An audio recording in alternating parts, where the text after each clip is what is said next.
9.5 ఏళ్లలో బీఆర్ఎస్ పరిపాలనలో తెలంగాణలో పండగలా మారిన వ్యవసాయం నెల రోజుల కాంగ్రెస్ పాలనలో దండగలా తయారైంది. కాంగ్రెస్ అధికారంలోకి వచ్చి నెల రోజులు గడవనే లేదు. అప్పుడే తెలంగాణ రైతులకు ఇబ్బందులు మొదలయ్యాయి. ఓ పక్క యాసంగి సాగుకు నార్లు పోసేందుకు సమయం మించిపోతున్నా ఇప్పటికీ పంట పెట్టుబడి సాయం కోసం రైతులకు ఎదురుచూపులు తప్పడం లేదు. మరోవైపు ఐకేపీ సెంటర్లలో అమ్మిన ధాన్యం డబ్బులు కూడా రైతులకు సమయానికి ఇవ్వడంలో ప్రభుత్వం తీవ్ర జాప్యం ప్రదర్శిస్తోంది. ఈ పరిస్థితిలో పెట్టుబడికి డబ్బులు లేక రైతులు సాగు దండగా అని అనుకుంటున్నారు.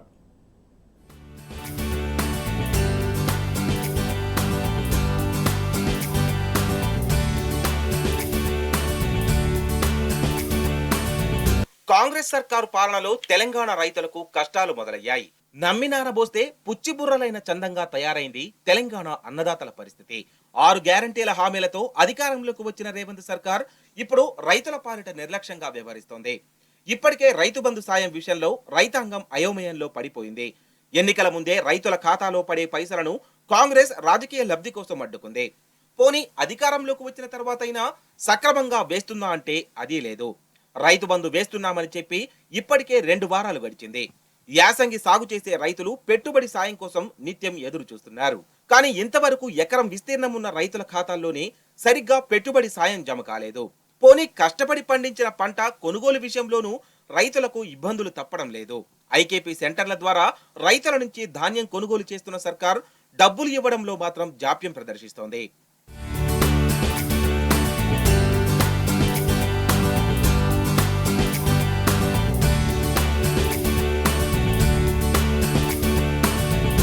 తెలంగాణ రాష్ట్రం ఏర్పడిన తరువాత 10 ఏళ్ల పాటు సాగుకు స్వర్ణయుగంగా మారింది.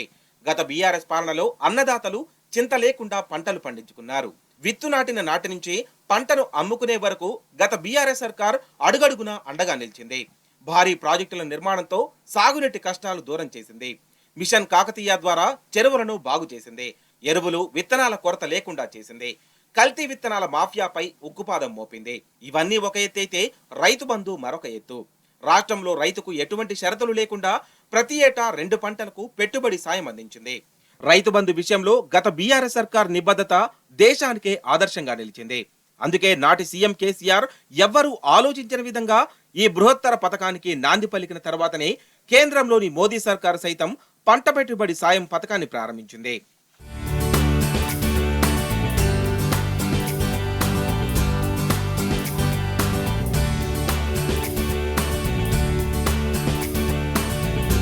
ఇక ధాన్యం కొనుగోలు విషయంలోనూ గత బీఆర్ఎస్ సర్కార్ రైతుల పక్షాన్ని నిలిచింది. ఇటువంటి విప్లవాత్మకమైన పథకాలు విధానాల మూలంగా తెలంగాణ రాష్ట్రం 10 ఏళ్ల కాలంలో దేశానికే అన్నపూర్ణగా మారింది. వ్యవసాయ రంగంలో అద్భుతాలు సృష్టించింది. గత బీఆర్ఎస్ సర్కారు పాలనలో తెలంగాణలో ధాన్యం దిగుబడి రికార్డు స్థాయిలో పెరిగింది. అయినప్పటికీ ధాన్యం కొనుగోళ్ల విషయంలో గత ప్రభుత్వం ఏనాడు జాప్యం చేయలేదు. కరోనా పాండమిక్ సమయంలోనూ ధాన్యం కొనుగోళ్ల విషయంలో రైతులకు ఇబ్బందులు లేకుండా చూసిన ఘనత నాటి సీఎం కేసీఆర్ కి దక్కుతుంది.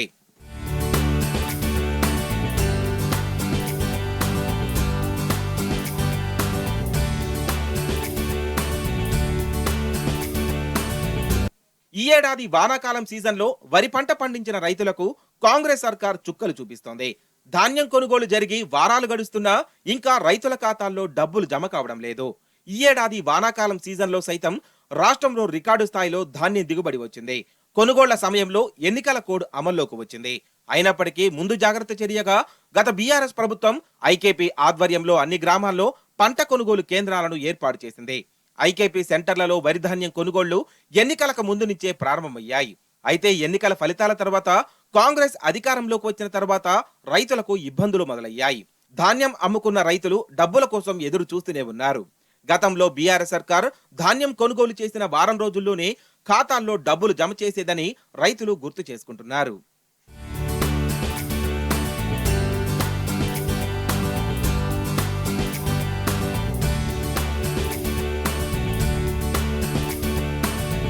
ఇక రైతు బంధు సాయం విషయంలోనూ కాంగ్రెస్ అన్నదాతలను గోసపెడుతోంది. గతంలో యాసంగి సీజన్ కోసం బీఆర్ఎస్ సర్కార్ టంచన్ గా రైతు బంధు పైసలు ఖాతాల్లో వేస్తుండే. 9.5 ఏళ్ల పాలనలో గత బీఆర్ఎస్ సర్కార్ మొత్తం 11 విడతలుగా రైతుల ఖాతాల్లో 72,000 కోట్లు జమ చేసింది. రైతు బంధు విషయంలో గత ప్రభుత్వం ఏనాడు నిర్లక్ష్యం చేయలేదు. పంట పెట్టుబడి సాయం సమయానికి చేతికి వస్తుందని రైతులు నిశ్చింతగా ఉండేవారు. పంటలు వేసే నాటికి, నార్లు వేసే సమయానికి రైతు బంధు డబ్బులు అన్నదాతలకు అక్కరకు వచ్చేవి. కానీ ఈసారి మాత్రం పరిస్థితి తారుమారైంది. ఎన్నికలకు ముందే రైతు బంధు వేస్తామని గత బీఆర్ఎస్ ప్రభుత్వం ఎన్నికల కమిషన్ కు విజ్ఞప్తి చేసింది. కానీ కాంగ్రెస్ అడ్డుపూల వేసింది. పైపెచ్చే తాము గెలిస్తే రైతు భరోసా కింద ఎకరాకు 15,000 ఇస్తామని ఎన్నికల ముందు కాంగ్రెస్ నేతలు బీరాలు పలికారు. కాంగ్రెస్ అధికారంలోకి వస్తే డిసెంబర్ 9న మొట్టమొదటగా రైతు భరోసా వేస్తామని నేటి సీఎం రేవంత్ రెడ్డి స్వయంగా ఎన్నికల ప్రచారంలో హామీ ఇచ్చారు. కానీ అధికారంలోకి వచ్చి దాదాపు నెల కావస్తున్నా ఇప్పటికే రైతుల ఖాతాల్లో పెట్టుబడి సాయం జమ కాలేదు. కొండ నాలుకకు మందేస్తే ఉన్న నాలుక ఊడిపోయినట్టుగా తయారైంది తెలంగాణ రైతన్నల పరిస్థితి.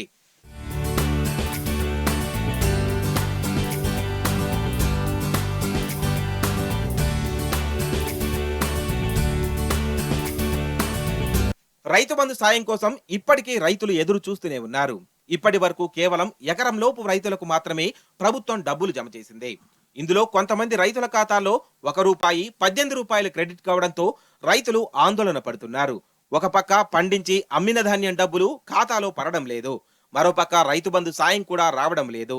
ఈ ఏడాది యాసంగి సాగుపై ఇది తీవ్ర ప్రభావం చూపనుందని విశ్లేషకులు చెబుతున్నారు. ఎందుకంటే చాలా మంది రైతులు పెట్టుబడి సాయం రాకపోవడంతో ఇప్పటికే నార్లు వేయలేదు. యాసంగి సీజన్లో పంట దిగుబడి తగ్గడం ఖాయంగా కనిపిస్తోంది.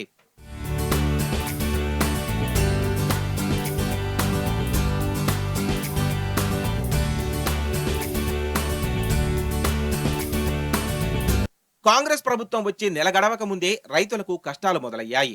కనీసం తమ దగ్గర కొనుగోలు చేసిన ధాన్యానికైనా డబ్బులు త్వరగా ఖాతాల్లో వేయాలని కొందరు రైతులు కోరుతున్నారు. ఐకేపీ సెంటర్లలో అమ్మితే డబ్బులు రాకపోవడంతో చాలా చోట్ల రైతులు ప్రైవేటు వ్యక్తులకు, దళారులకు అమ్ముకుంటున్నారు. ఇదే అదునుగా తక్కువ ధరకు రైతుల పంటను కొని మోసాలకు పాల్పడుతున్నారు దళారులు. గత బీఆర్ఎస్ ప్రభుత్వ పాలనలో పండుగలా మారిన వ్యవసాయం నెల రోజుల కాంగ్రెస్ పాలనలో దండగలా మారిందని రైతులు వాపోతున్నారు.